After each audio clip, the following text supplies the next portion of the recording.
আজ যখন রাজ্যের second in command Abhishek Bandyopadhyay তাকে পর্যন্ত ভাঙড়ে মাঠ ভরানোর জন্য বাদুড়িয়া থেকে লোক আনতে হয়, সেখানে এই আমার ভাঙড়ের নেতৃত্বরা তারা শুধু একদিনের মধ্যে একটা হাঁক দেয়, আর তাতে এইভাবে হচ্ছে আমাদের জমায়েত পোলেরহাটের এখানে হয়ে যায়, কোনো প্রচার আগাম করতে হয় না, এমনি এমনি শুধু হাঁক ডাকে হচ্ছে আমাদের এটা হয়ে যায়। সবাইকে প্রথমে ধন্যবাদ।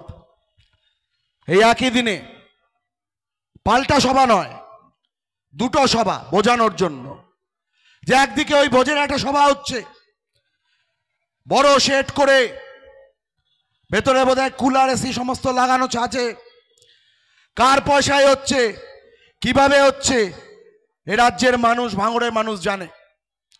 এবং ওই সভায় আসার সময় আমরাও দেখছিলাম যে বাসগুলো এসছে, কথায় আছে যে যারা স্কুলে পড়াশোনাটা ঠিকমতো করে না, ঠিকমতো স্কুলের বেসিক পড়াশোনাগুলো যেগুলো করে না, পরবর্তীকালে বড় হয়ে যত বড়ই হচ্ছে সে ব্যবসায়ী হোক না কেন, যত বড়ই রাজনীতির লোক হোক না কেন, যত বড়ই খেলোয়াড় হোক না কেন, বেসিক পড়াশোনাটা না থাকলে, বেসিক শিক্ষা না থাকলে মূর্খতাটা সবসময় প্রমাণ পাওয়া যায়। বসিরহাটের বাস নিয়ে এসে বলছে নাকি ভাঙড়ের লোক হচ্ছে বসিরহাটের সবাই এসছে, বাদুড়িয়ার বাস নিয়ে এসছে, সন্দেশখালীর বাস নিয়ে এসছে, দিয়ে বলছে ভাঙড়ের হচ্ছে নাকি ভাঙড়ের লোকেরা মিলে ওই ভোজেরহাটে সভা করছে। মূর্খতার সীমা ছাড়িয়ে গিয়েছে এই রাজনৈতিক দল তৃণমূল কংগ্রেস, মূর্খতার সীমা ছাড়িয়ে গিয়েছে, অপরিসীম মূর্খতা।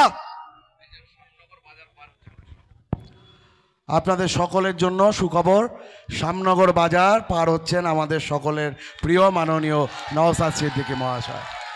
সুতরাং যে কথা বলছিলাম যে আজ এখানে যে সভা আমরা ডাক দিয়েছি, যে আমাদের প্রার্থী মাননীয় নূর আলম খান, তাকে 7 নম্বর চিহ্ন 7 নম্বর বোতামটি টিপে ইভিএমে ভোট দিয়ে জয়যুক্ত করবার যে আহ্বানে, তার সমর্থনে যে সভা, এখান থেকে দাঁড়িয়ে আমরা যে কথাটা পরিষ্কারভাবে বলতে চাই যে এই যে লোকসভা নির্বাচন, আপনারা একটু দেখুন, ভালো করে তাকিয়ে দেখুন যে এই নির্বাচনে আজকে এই অভিষেক বন্দ্যোপাধ্যায়, এই সায়নী ঘোষ যিনি প্রার্থী হয়েছেন, ওই বসিরহাটের সভা থেকে তারা কি বলছেন, কটা কথা তারা বলছেন যে এই লোকসভাতে জিতে যদি হচ্ছে তারা দিল্লিতে যান তাহলে এই ভাঙড়ের মানুষের জন্য তারা কি করবেন, তার কোনো কথা কিন্তু তারা বলছেন না। যাদবপুর লোকসভার একজন প্রার্থী, এর আগে 3বার তৃণমূল কংগ্রেসকে মানুষ দুহাত ভরে ভোট দিয়েছিল এবং প্রতারিত হয়েছিল। হাতে গ্লাভস পরে মিমি চক্রবর্তী এসেছিল ভোট চাইতে, নির্লজ্জের মতো হাতে গ্লাভস পরে, যাতে গ্রামের মানুষের সঙ্গে টাচ করে তার চামড়ার রংটা কালো না হয়ে যায়, তাই হাতে গ্লাভস পরে ভোট দিয়েছিল। তারপরেও এই গ্রামের মানুষ, ভাঙড়ের মানুষ, যাদবপুরের মানুষ, তারা বিজেপিকে আটকানোর জন্য তৃণমূলকে ভোট দিয়েছিল 2019-এ। কিন্তু কি পেল এই ভাঙড়ের মানুষ, কি পেল যাদবপুরের মানুষ, কি পেল বারুইপুরের মানুষ? কিচ্ছু পেল না। উন্নয়ন অর্থাৎ লোকসভার উন্নয়ন, যাদবপুরের বুকে ওই এক যাদবপুর বিশ্ববিদ্যালয় ছাড়া আর কোনো উন্নত মানের বিশ্ববিদ্যালয় আমার যাদবপুরে নেই।